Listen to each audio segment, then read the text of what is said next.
On the left-hand side.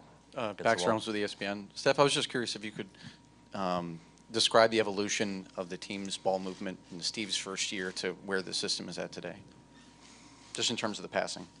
From day one, he showed up. That was something he wanted to implement. Understanding, whether it was first quarter, second quarter, or crunch time down the stretch, that would be the best way for us to create, great shots consistently. Use all the different playmakers that we had. Because when he took over, he knew how many good passers that we had on our team, and guys that really, understood that part of the game and how important that was. And just we needed the parameters to kind of work through in that sense.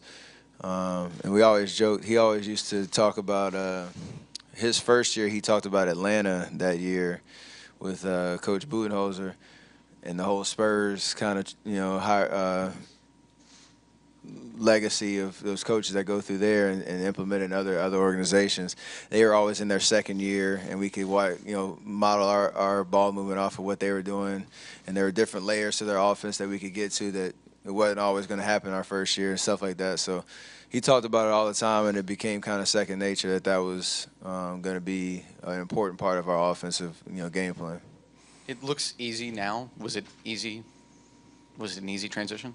No, because it's hard to eliminate some certain bad habits you might have of just standing in one place for too long, in a half-court offense and being a lot easier to guard in that sense. The main goal is to just make the defense make as many decisions as you can so that they're going to mess up at some point with all that ball movement and body movement and whatnot. But it took a while for us to kind of get the understanding of where each other was going to be without having to call set plays or whatnot. So it took a while. Anthony, far left in the back. Anthony Slater, Barry News Group. Steph, 29 rebounds in 3 games, 13 last night. Where are you fitting in, and why are you getting so many rebounds? And how much do you take pride in the fact that you're a pretty high rebound point guard? I've always taken pride in that because, one, it allows us to get more possessions, and I can help my bigs out, rebounding around the elbows and making use of their work, keeping offensive rebounders off the glass.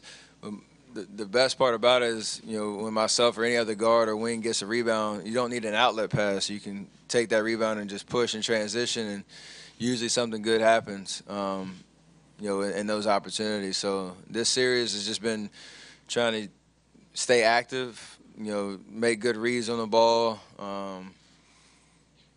and just try to be in the right place at the right time. And even like sneaking in for a couple of offensive rebounds here and there, if you get the opportunity to. It's just kind of momentum swings that I think we feed off of in that situation, and it's fun. Front row on the right. Valeria Rubino, Viaggio Sport. Seth, how do you maximize your recuperation after the game to be 100% game ready physically and mentally for the next one? Everybody has a different kind of routine when it comes to that.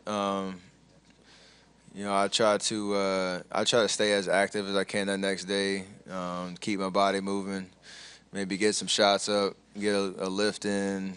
There's all sorts of treatment philosophies we have with our athletic training staff here. They do a great job of taking care of us and doing the little things that can hopefully make a difference for that next game. So just try to stay as consistent as possible throughout the year in that category so that, all the miles that we put on our bodies, that we can bounce back quickly. So what do you need to do in order to have a long career to take care of your body and of your mind? I think the biggest thing is probably sleep. It's the one kind of underrated aspect of recovery. Obviously, you got to eat right. Get as much sleep as possible. Do the little things in the training room that can, take away those bumps and bruises, those aches and pains that are natural with any basketball player. But it just comes with experience and knowing what your body responds best to throughout your career. fifth row on the right-hand side. Robert Littell, Black Sports Online. Obviously, everyone likes to play at home, Steph, but when you're on the road and you see a shot like Kevin Durant that silences, 20,000 people, or you shoot a 30-foot three to kind of stop a run and quiet the crowd, as an athlete, in those moments, what are you experiencing, to do that on the road, to silence a crowd and, pull out a big victory like you did last night? Just confidence, man. I mean, you want to play well no matter what arena you're in, but you obviously understand on the road when the home team makes those runs, it gets crazy loud like it was last night. There are opportunities for you to just try to keep your composure as the road team. If you have an opportunity to step up, make a big shot, have confidence in it. That